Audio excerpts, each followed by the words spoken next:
Guys, good morning. আমার চান করা হয়ে গেছে আর আমার আজকে একটা ফ্রেন্ডের জন্মদিন আছে, আমরা যাব।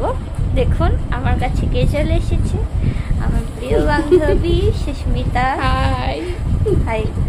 এই দেখুন, ও আমাকে এসে আগে চা করে দিয়েছে, কারণ আমি পুরো উঠেছি 10টার সময়। এই যে আমার ঠাকুর পুজো করাও হয়ে গেছে। এবার আমি কি জামা পরবো দেখে নাও। এস্থেটিক রিলস বানানোর একটা ক্লিপ, বাট আমি তাও এরম করেই দেখাচ্ছি তোমাদেরকে। এইটা জামাটা সুস্মিতারই।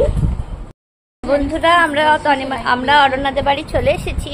এবার দেখুন, আমাদের এখন জলখাবার খেতে দিয়েছে। আমার জন্য আজকে শুধুমাত্র দেরি হয়েছে, তাই 12টা বেজে গেছে, কিন্তু তাও আমরা এখন জলখাবার হিসেবে লুচি খাচ্ছি।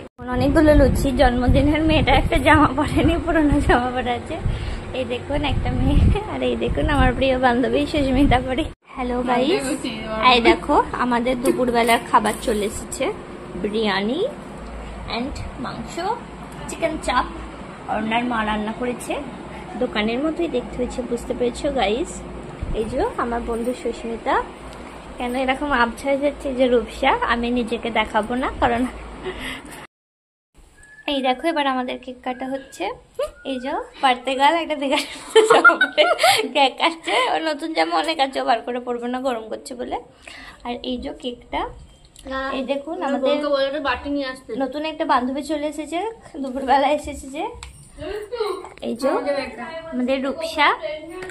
আর এই যে দেখুন কেকটা, দেখুন এই যে এই মেয়েটাই কেকটা নিয়ে এসেছে কালকে, আর অর্ধেকটা আমি নিয়ে গেছি। অর্ধেকটা পল্লবী নিয়ে গেছে। এই যে জন্মদিন বন্ধু, দুটো খাবে তো রাস্তা, অর্ধেকটা বল কেটে দিই। একটু ভালো করে এটা, এই কেকটা ভালো করে ছবি তোলে একটা। ওই